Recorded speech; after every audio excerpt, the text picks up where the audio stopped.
السلام عليكم ورحمة الله وبركاته. أهلا بكم معانا في فيديو جديد إن شاء الله. النهاردة معانا مباراة الجزائر وصربيا في كأس العالم لكرة اليد 2023 المقامة في هولندا والسويد. دي أولى مباراة المنتخب الجزائري.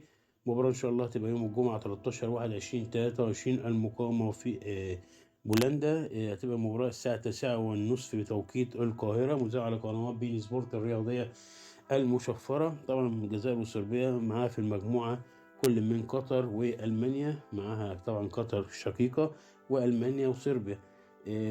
مباراة صعبة أوي على الجزائر. وقف مجموعة صعبة، قطر من الفرق العربية الآسيوية الجامدة، ألمانيا طبعا حدث ولا حرج، وصربيا حدث ولا حرج.